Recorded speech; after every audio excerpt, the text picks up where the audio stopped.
क्या हुआ तेरा वादा, अभी ना जाओ छोड़कर, कि दिल अभी भरा नहीं, लिखे जो खत तुझे जो तेरी याद में।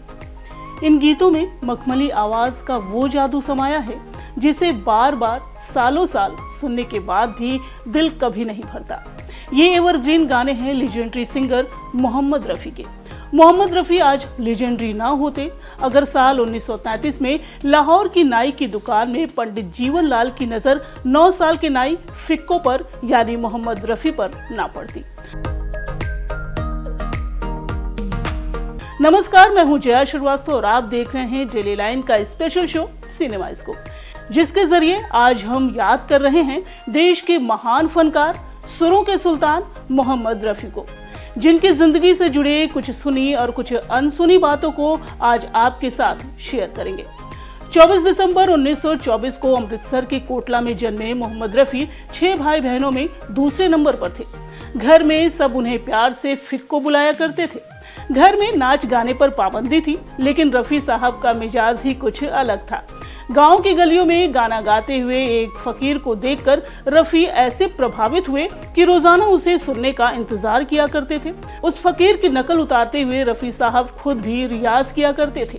रफ़ी का कभी पढ़ाई में मन ही नहीं लगता था, तो उनके पिता ने उन्हें अपनी खानदानी नाई की दुकान में लगा दिया। 9 साल की उम्र में रफ़ी नाई तो बन गए, लेकिन ऊपर वाले ने जब उनकी हथेली पर एक फनकार बनने की लकीरें खींचनी शुरू की तो साल 1933 में उनकी मुलाकात पंडित जीवन लाल से हुई। दरअसल किस्सा कुछ इस तरह है कि जब पंडित जीवन लाल बाल कटवाने रफ़ी की दुकान पर पहुंचे तो रफ़ी काम करते हुए अमृतसर स्टाइल में वारिस शाह का हीर गुनगुना रहे थे। रफ़ी की गुनगुनाहट में एक ऐसा जादू था जिससे पंडित जीवन लाल प्रभावित हो गए। उन्होंने रफ़ी को ऑडिशन के लिए बुलाया, जिसे उन्होंने आसानी से पास कर लिया।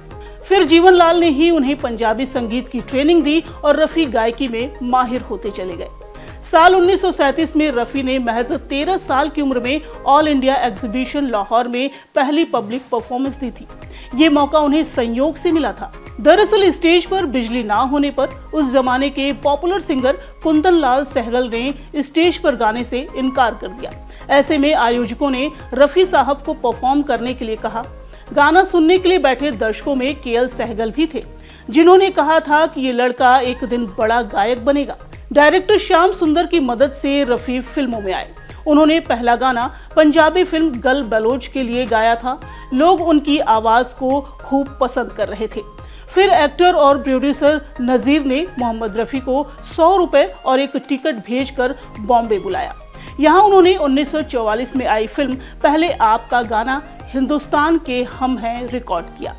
गीतकार नौशाद साहब ने इस गाने के रिकॉर्डिंग का किस्सा सुनाते हुए बताया था कि देशभक्ति गाने में साउंड इफेक्ट देने के लिए सभी सिंगर्स और कोरस गाने वालों को मिलिट्री वालों के जूते पहनाए गए थे।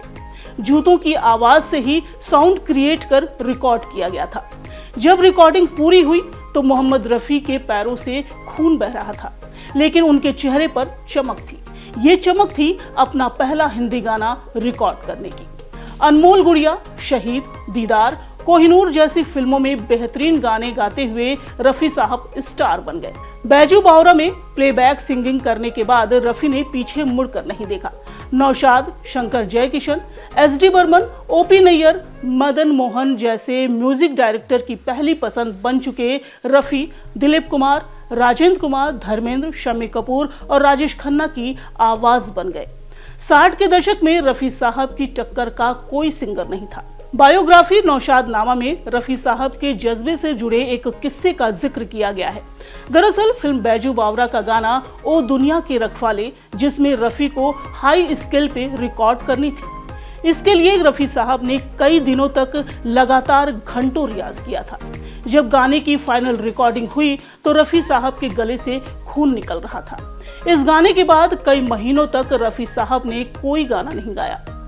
रफ़ी साहब की जिंदगी से जुड़ा एक किस्सा ये भी है कि उन्होंने 4 साल तक लता मंगेशकर से बात तक नहीं की थी और ना ही उनके साथ कोई गाना गाया था। ये बात है साल 1961 की।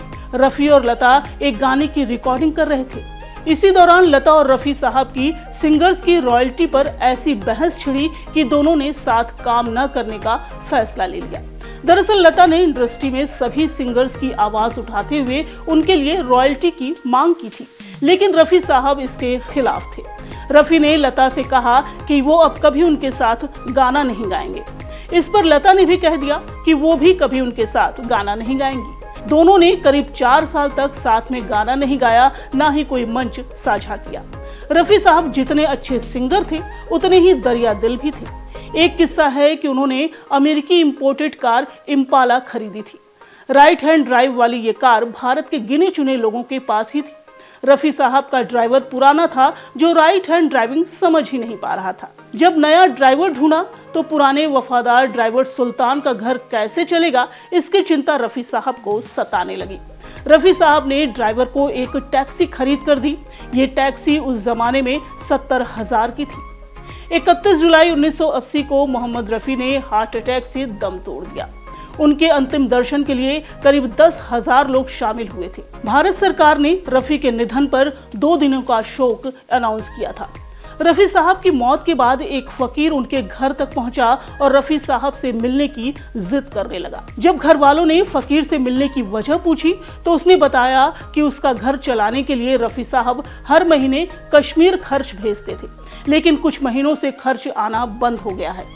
रफी साहब के सेक्रेटरी ने इस बात की पुष्टि करते हुए बताया था कि रफी साहब बिना किसी को बताए कई लोगों का घर चलाया करते थे।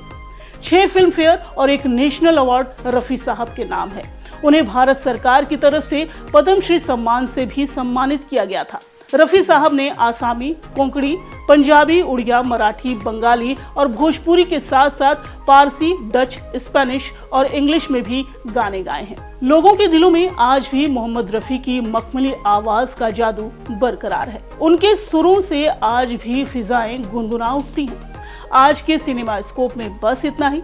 नमस्कार।